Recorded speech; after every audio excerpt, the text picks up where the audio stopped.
다음 찬송은요 338장.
(288장)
내 영혼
장 더 할게요. 302장.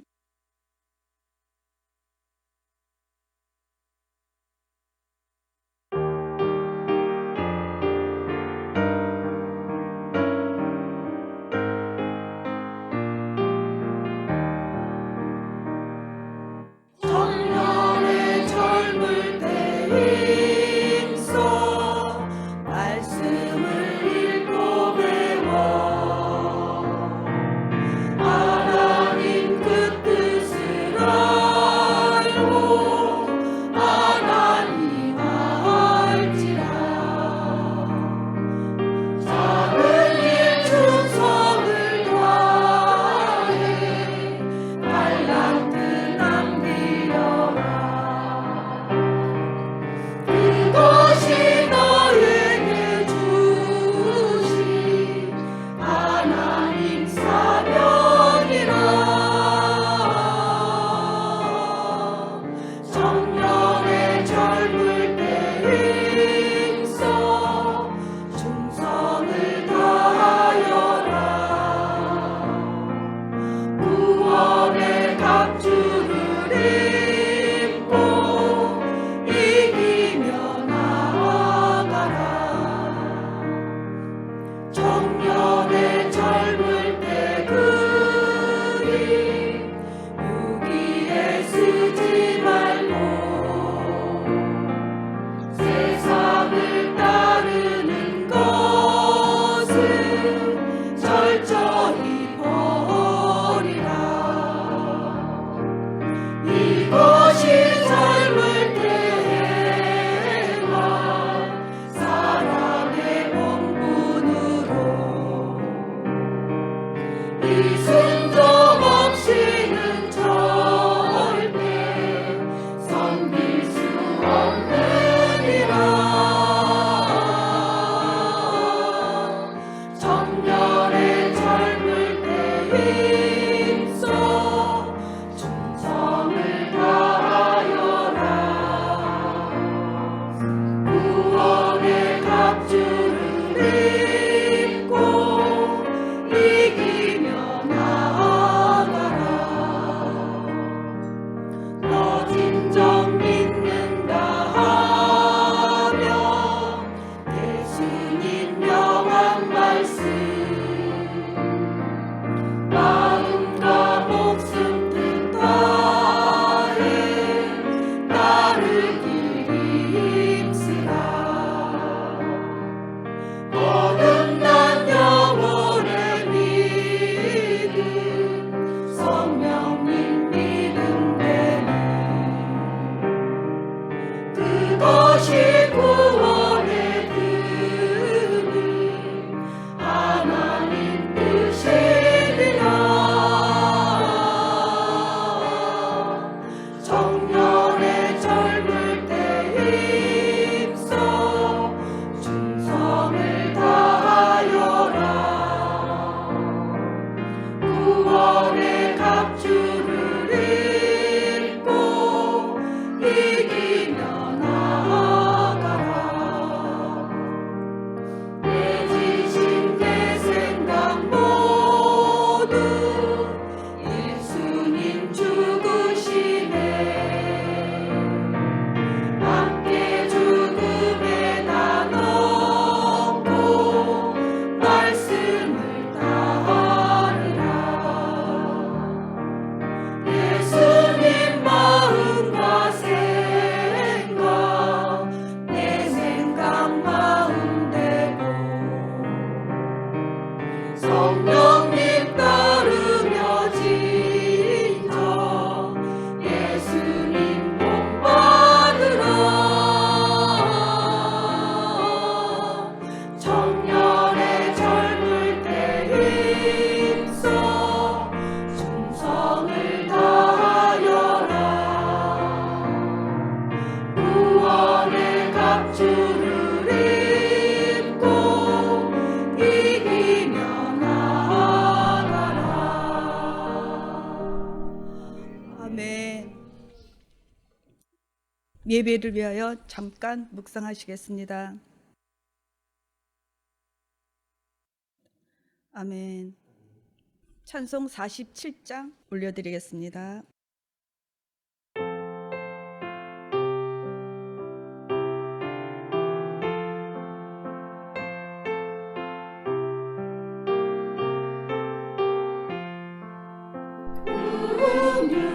긍휼하신 대부사 죄인 구원하시려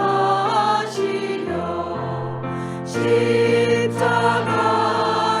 못 박혀 피 흘리신 예수님 은혜로 구원받은 예수님의 사람들 이날 모여 영광의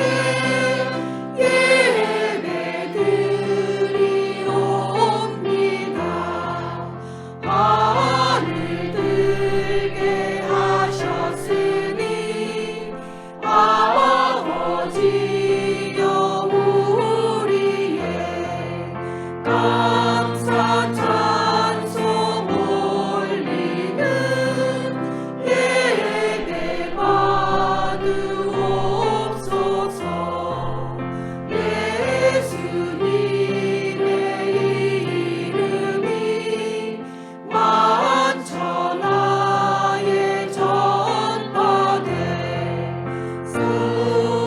구원받은 사람들 날로 날로 돌아오네. 구속하신 은혜를 외쳐 찬송하오니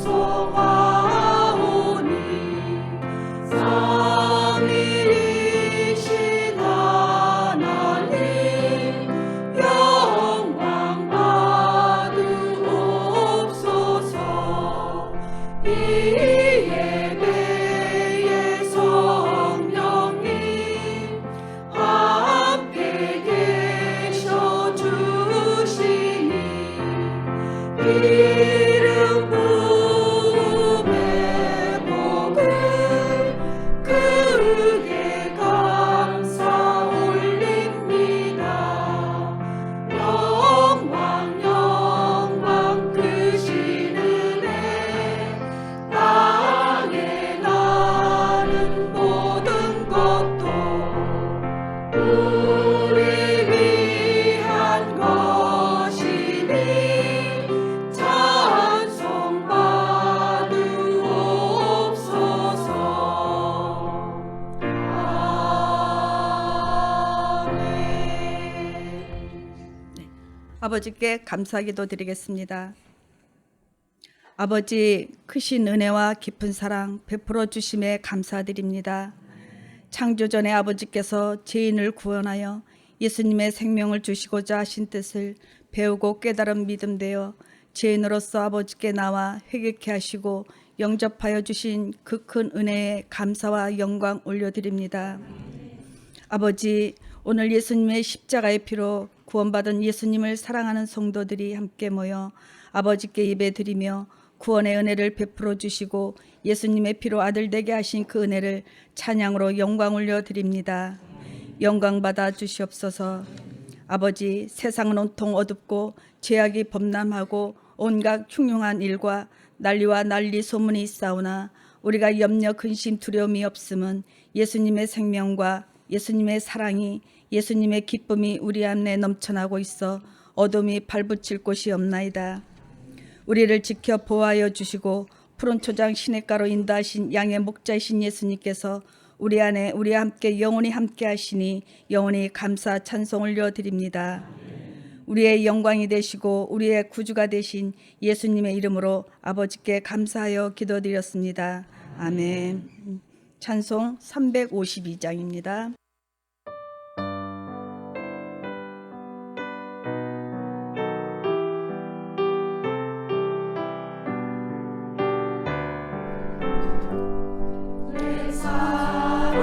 사랑하는 예수님, 이제이니 예수님께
함께 은혜 받으실 말씀 제목은요, 죄인의 회개, 살리시고자 하시는 생명의 뜻입니다. 말씀은요, 베드로후서 3장 9절 말씀입니다. 찾으셨으면 함께 합독하시겠습니다. 주의 약속은 얻은 이들이 더디다고 생각하는 것 같이 더딘 것이 아니라 오직 주께 주사무사 아무도 멸망하지 아니하고 회개하기에 이르시기를 원하시느니라. 아멘. 제가 말씀 들어가기 전에요, 여러 성도님들께 하고픈 말이 있습니다. 먼저 예수님의 생명을 받은 자로 생명을 전할 수 있게 기회를 주신 성령님께 감사드립니다. 저 또한 여러 성도님들과 예수님의 지체로 함께함을 기쁘게 생각합니다. 저에게 있어 오늘 이 자리는 특별한 날입니다. 회개 금식 기도 이후 아버지께서는 저에게 한량없는 은혜를 부어주셨기에 제 이야기를 해야겠다는 생각이 들었습니다.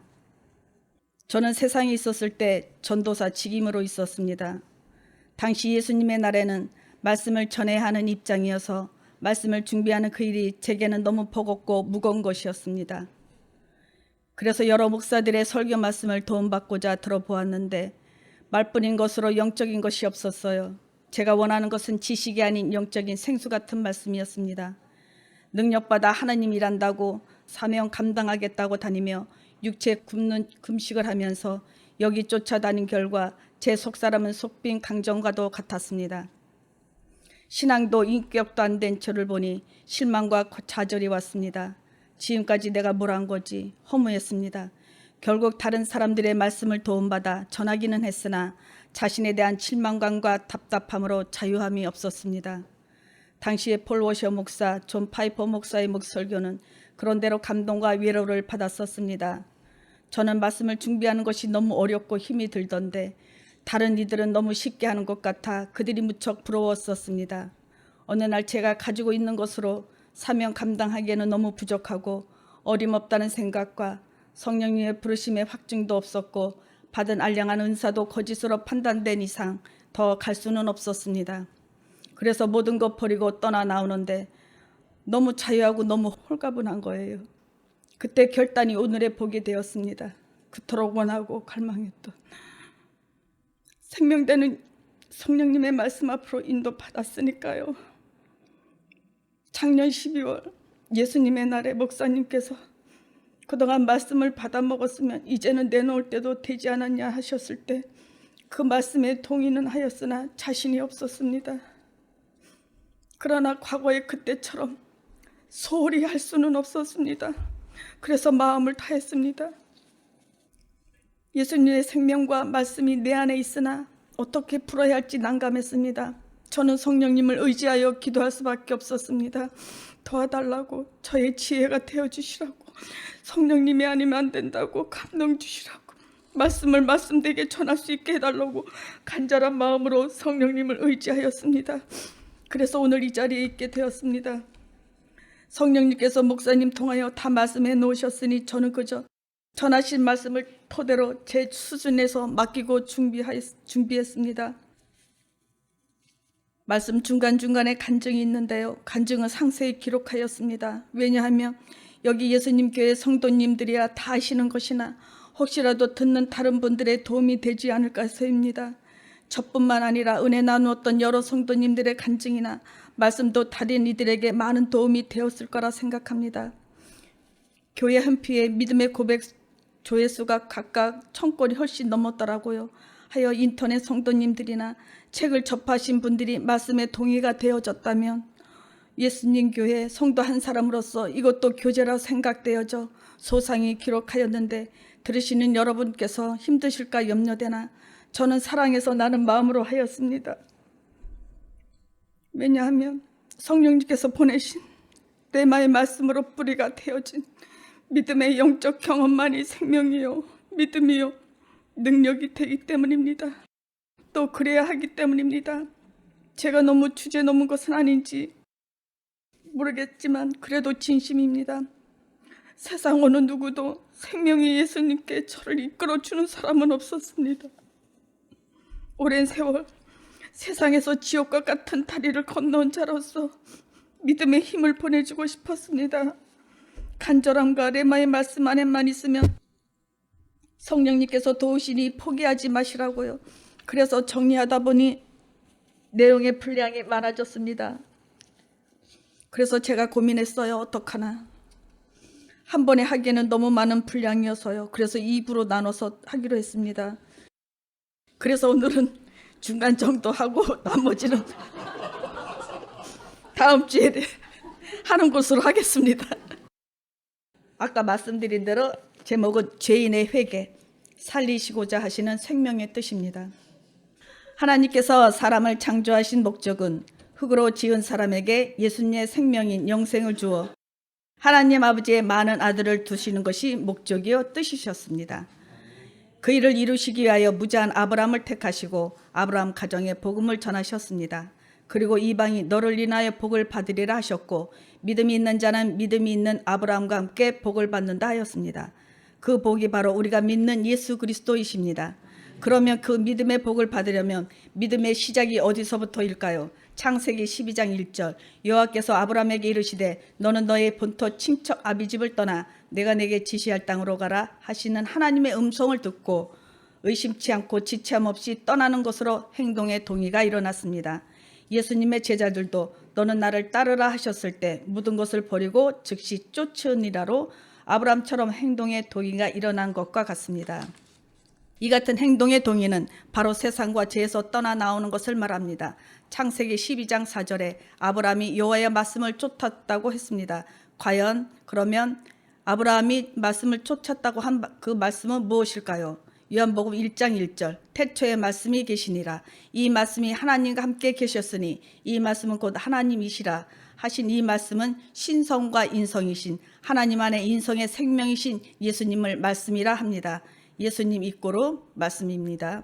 요한복음 1장 14절 말씀이 육신이 되어 우리 가운데 거하심에 우리가 그 영광을 보니 아버지의 독생자의 영광이요 은혜와 진리가 충만하더라 해서 예수님을 말씀이라 했습니다. 마태복음 17장 변형산에서 예수님께서 모세와 엘리야와 대화를 목격한 베드로가 초막셋을 짓겠다고 하자 호련히 구름 속에서 소리가 나니 이는 내 사랑하는 아들이요 내 기뻐하는 자니 너희는 저의 말을 들으라 하셨습니다. 요한복음 2장 가나 혼인에 가신 예수님께 마리아가 포도주가 없다 했을 때 너에게 무슨 말씀을 하시든지 그대로 하라 말했습니다. 우리는 예수님의 말씀을 들어야 합니다. 예수님의 모든 말씀은 생명이기 때문입니다. 요한복음 6장 63절 내 말이 영이요 생명이라. 요한복음 12장 49절 내가 자유로 말한 것이 아니요 나를 보내신 아버지께서 내가 말할 것과 이룰 것을 친히 명령하여 주셨으니 하시고 예수님께서도 아버지 말씀만 들으셨습니다. 사단은 하나님을 대적하는 존재로 얼마든지 들려주고 보여주는 존재입니다. 사단은 예수님에게도 천하 만국을 보여주었지 않습니까? 사람 또한 영적 존재로 호기심을 느끼고 보여주는 것에 관심이 있어 합니다. 그래서 우리는 예수님의 말씀만 들어야 하고 알아야 하고 배워야 합니다. 사단에게 속지 않기 위해서는 예수님의 말씀을 성령님으로 깨달아야 합니다. 또한 성령님께서는 지정의의 완전하신 인격이십니다. 인격이 없는 곳에는 임하시지도 않으시고 신앙의 인격이 되어 있지 않은 사람에게도 임하시지 않습니다. 오히려 사단의 비인격이 속이고 들어올 뿐입니다. 그래서 거짓 음성에 따라가는 것입니다. 속지 않기 위해서는 육의 금식, 즉 육의 것을 비우는 곳으로 성령님께 말씀으로 다스림 받으며 따라가야 합니다. 그러면 인격에 완전하신 삼위 하나님께서 우리를 어떻게 창조하셨는가? 창세기 1장 27절 하나님의 자기 형상 곧 하나님의 형상대로 사람을 창조하시되 하신 것은 하나님의 실체라는 말입니다. 본체가 있다는 말입니다. 골로새서 1장 15절 그는 보이지 아니하시는 하나님의 형상이요 고린도후서 4장 4절 그리스도는 하나님의 형상이니라. 히브리서 1장 3절 이는 하나님의 영광에서 나오는 강체시요 그 본체의 형상이시라 하셔서 그는 곧 예수 그리스도이십니다. 우리의 형상으로 우리를 창조하셨습니다. 예수님의 형상으로 우리를 창조하셨습니다. 하나님의 영을 넣으시고 지정의 인격이 있게 하셨고 자유의지를 주셨습니다. 바로 지정의 인격으로 참 사람이신 예수님의 형상으로 지어졌다는 것입니다. 이와 같은 말씀으로 볼 때에 사람의 창조는 하나님께서 사람을 멸하시고 지옥 보내는 것이 아니라 살리시는 것에 목적이 있다는 것을 알 수 있습니다. 그런데 아담의 불순종과 가인의 죄의 타락으로 로마서 6장 23절 죄의 싹은 사망이므로 사단의 지배 아래 있게 되었습니다.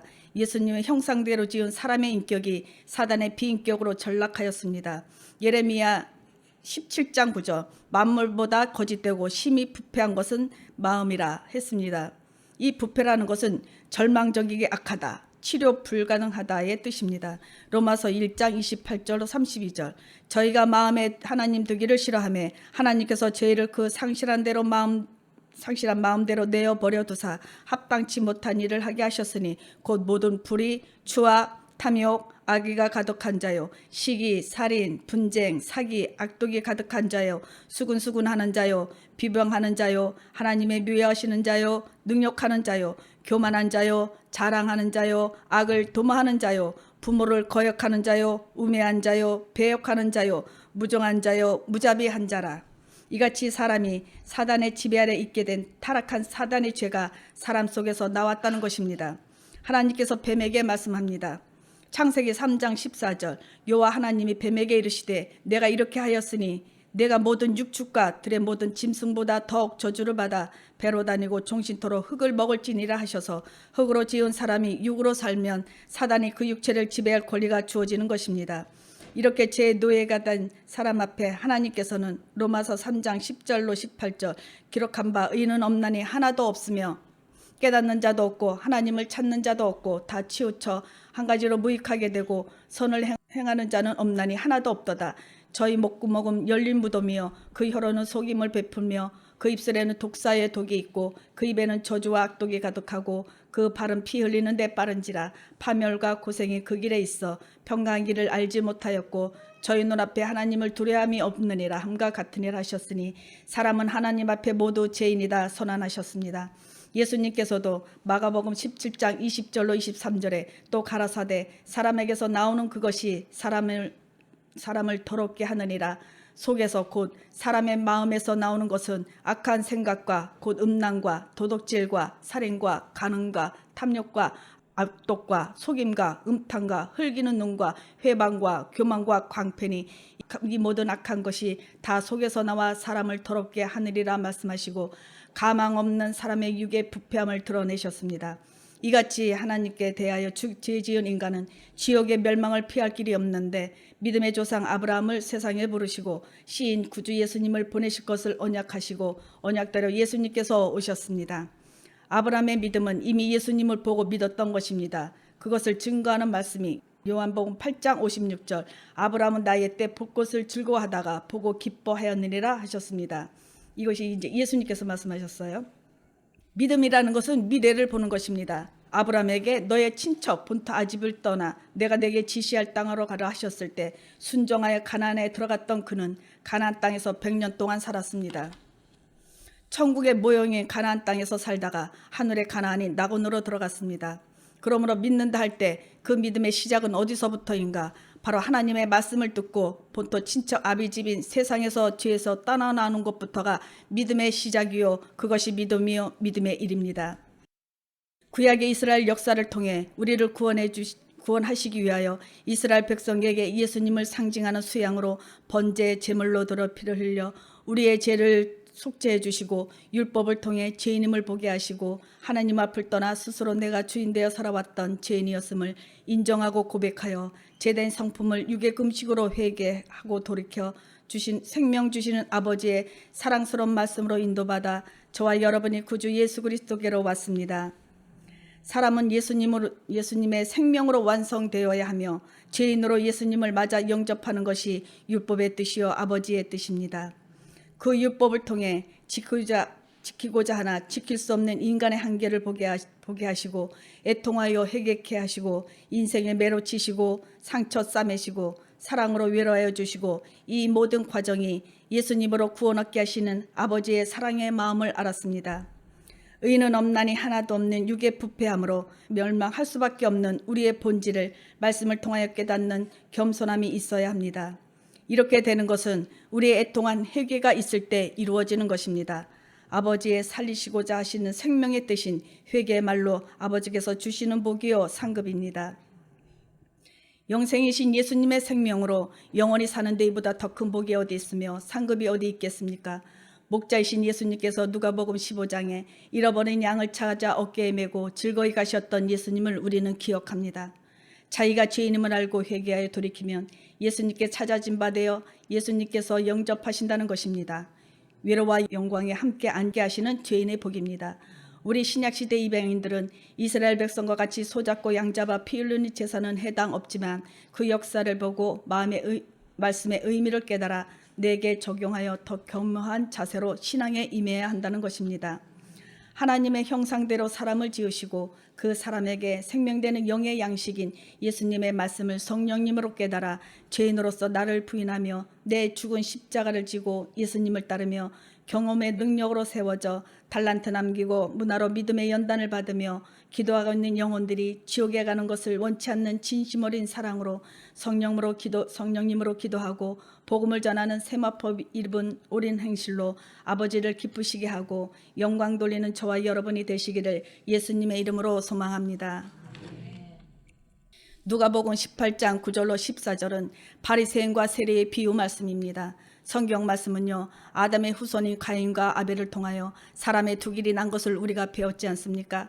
선이냐 악이냐, 생명이냐 사망이냐, 빛이냐 어둠이냐, 하나님이냐 사단이냐, 육이냐 영이냐로 두 길이 뚜렷이 갈라진 것을 볼 수 있습니다.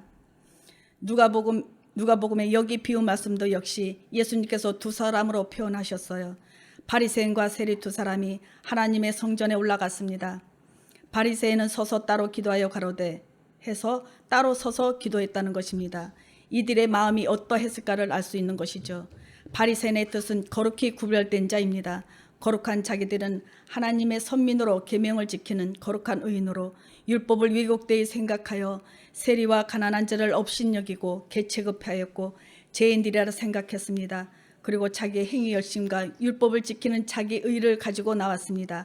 아담의 후손 가인처럼 말입니다. 그러나 세리는 멀리 서서 감히 눈을 들어 하늘을 우러러보지 못하고 다만 가슴을 치며 가로되 하나님이여 불쌍히 여기시옵소서 나는 죄인이로소이다 라고 고백했습니다. 이 말씀에서 우리는 자신을 보아야 합니다.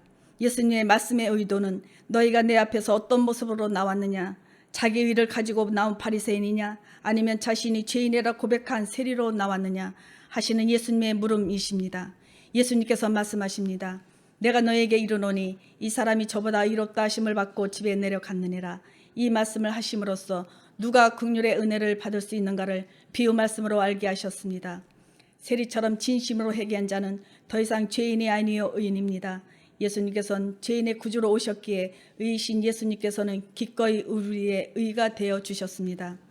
누가복음 15장 10절 내가 너희에게 이르노니 이와 같이 죄인 한 사람이 회개하면 하나님의 사자들 앞에 기쁨이 되느니라 하셔서 자기가 죄인임을 알고 회개하는 것이 아버지의 기쁨이 되십니다.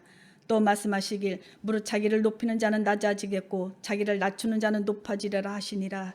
여기서 자기를 낮추는 자는 하셨는데 그 뜻은 겸손한 자, 자기가 죄인임을 알고 회개하는 자입니다. 시편 34편 18절 여호와는 마음이 상한 자에게 가까이 하시고 중심에 통회하는 자를 구원하시도다. 이것이 마태복음 5장 3절로 10절 심령이 가난한 자요 애통하는 자요 온유한 자요 의에 줄이고 목마른 자요 긍휼히 여김을 받은 자로 나타나는 것입니다. 죄인으로 회개한 자가 천국이신 예수님의 모든 복을 소유하는 것입니다. 죄사함 받아 집으로 내려간 세리의 마음과 발걸음은 얼마나 가볍고 행복했을까요? 제가 처음 1차 금식 끝나고 다음 날 아버지께 은혜 받은 일입니다. 성령님께서 저에게 회개할 두 가지를 마음에 조명해 주셨습니다. 그래서 진심으로 회개하였습니다. 그러자 기쁨, 즐거움, 행복이 제 안에 가득하였고 찬송 468장이 제 안에서 들려올길래 회개하면 아버지께서 평화의 선물을 주시는구나 깨달았습니다. 이 얼마나 놀라운 일입니까? 이 평화의 선물. 사람들의 이 마음속에 이 평화가 없어 싸우고 다투고 미워하고 불행하게 살고 있는 것 아닙니까? 저도 이 죄악 가운데 있었던 저였는데도 불구하고 약속하신 말씀대로 저를 긍휼의 은혜를 경험케 하셨습니다. 그래서 제가 아버지께 저희 어머니 영혼 구원받은 은혜를 간증하기 전에 먼저 저의 간증을 앞서 해야 될 필요를 느꼈습니다. 지난 예수님의 날인 1월 10일에 제가 너무나 큰 복을 받은 날입니다. 저는 어머니 영혼의 구원을 받은 날부터 지금까지 이 간증을 항상 제 마음에 염두에 두고 있었고 이 아버지께 영광을 돌리고 싶은 소원이 있었습니다. 그리고 간증의 첫 머리 부분을 과연 누가 하나님의 긍휼을 입은 자인가, 그리고 어떤 자가 구원을 받을 수 있는가를 첫 머리 부분으로 해야 시작해야겠다고 항상 생각했었습니다. 그런데 제가 이 첫 머리 부분에서 자신이 없는 겁니다. 저는 지식의 말씀을 알았고 그것을 경험하였고 다 시인하였습니다. 율법의 뜻이 무엇입니까? 내가 죄 있는 것을 알아라. 내가 지키고자 하나 지킬 수 없는 내 자신을 보고 어쩔 수 없는 죄를 해결할 수 없는 죄인임을 깨달아 십자가에서 피 흘려 죄를 용서해 주실 분, 바로 구주 예수님 앞으로 나오라는 것 아닙니까? 그런데 제 안에 뭔가 부족한 것이 있었습니다. 그것이 늘 제게는 숙제였습니다. 그것을 해결받았기에 이에 간증하는 것입니다.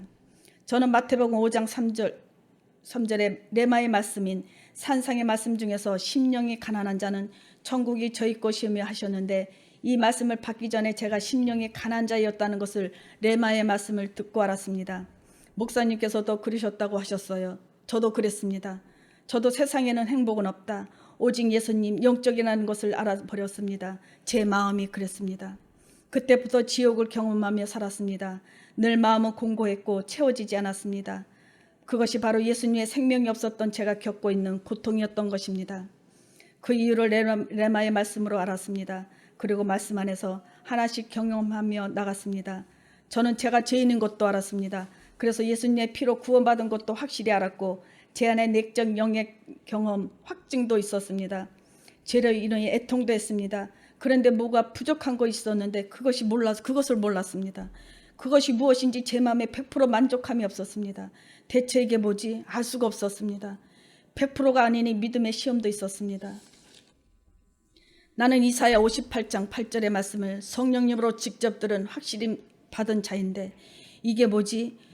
온전한 100%가 안 되니 이거 뭐지? 그리고 엄마 전부터 긍휼의 은혜를 받은 자가 어떤 자인지 궁금해지기 시작했습니다.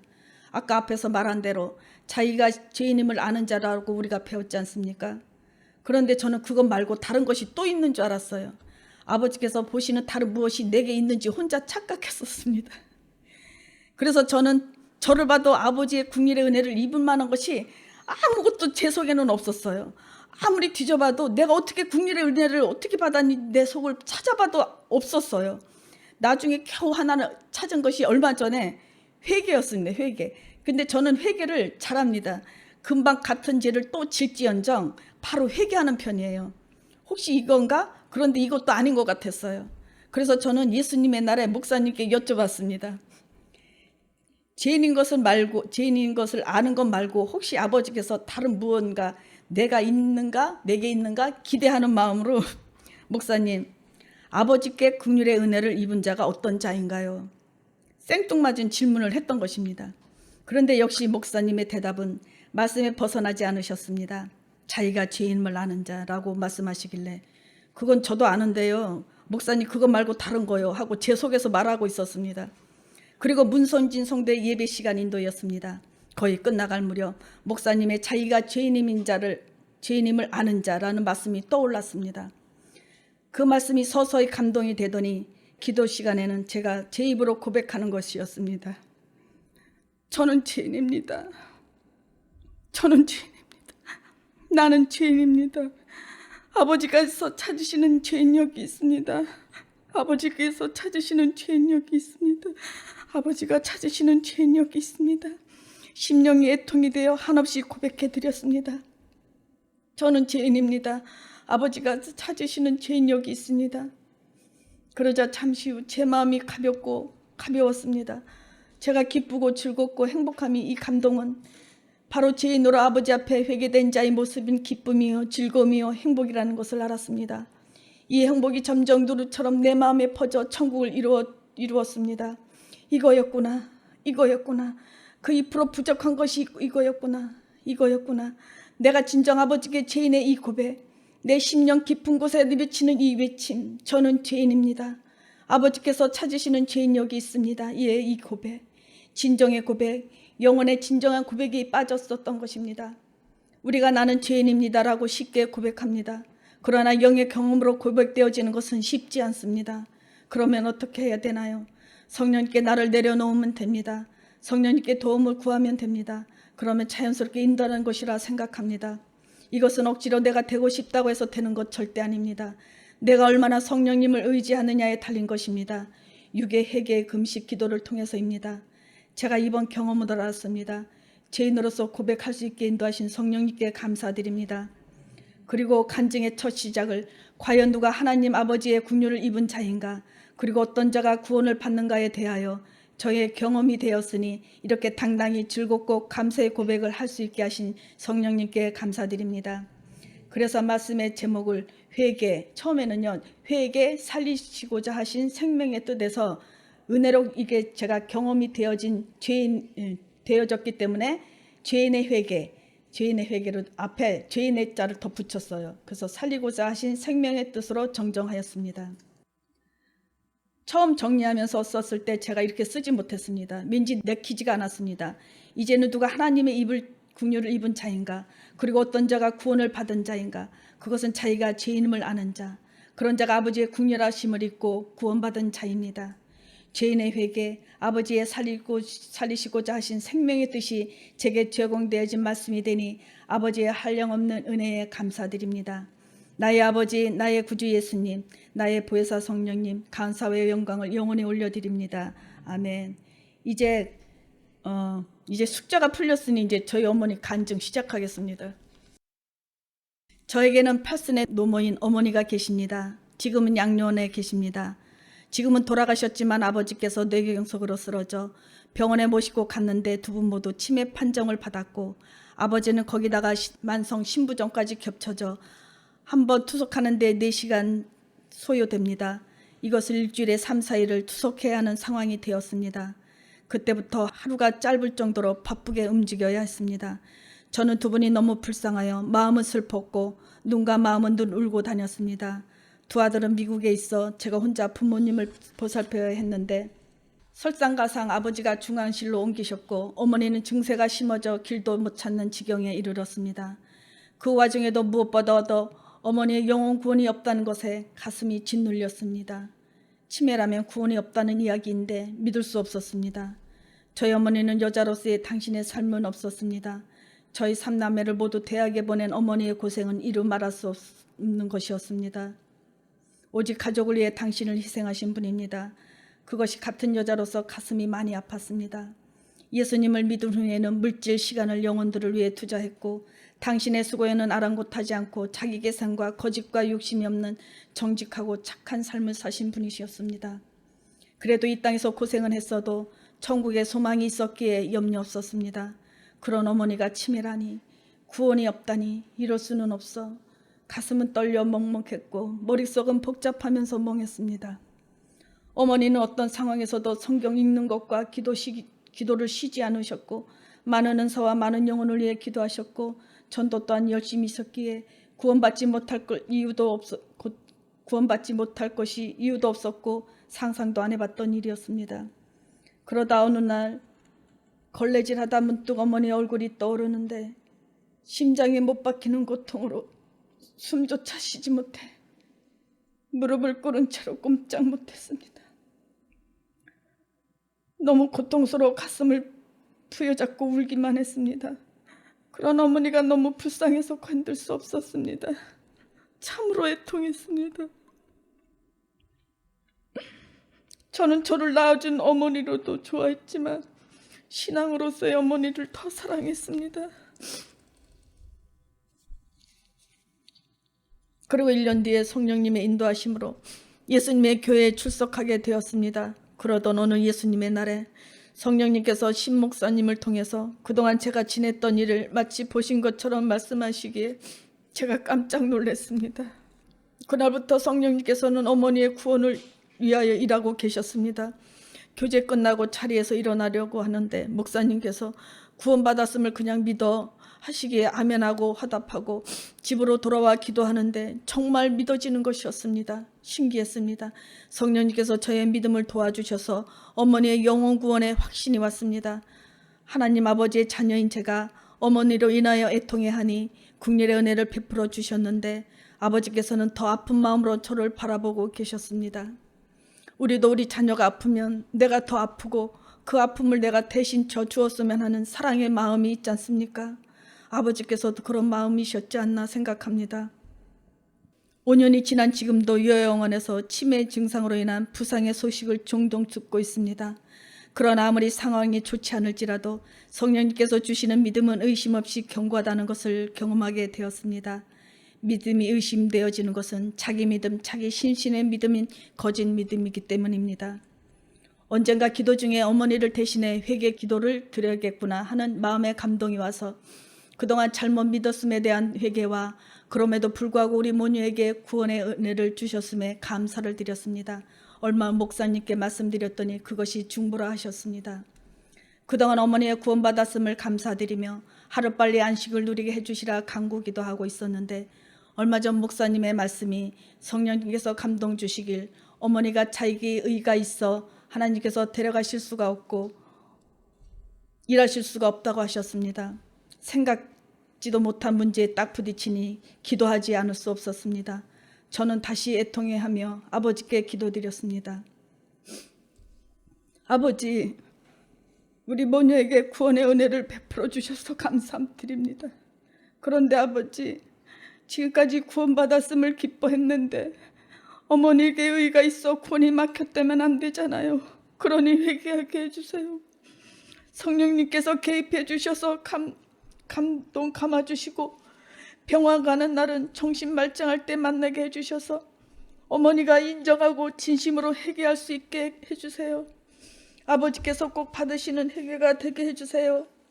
성령님께서 목사님에게 감동 주셨다면 그것은 아버지의 살리시고자 하시는 뜻이니 감사합니다 하고 감사의 간구 기도를 드렸습니다. 코로나 때문에 요양원에서 면회와 외출은 못합니다.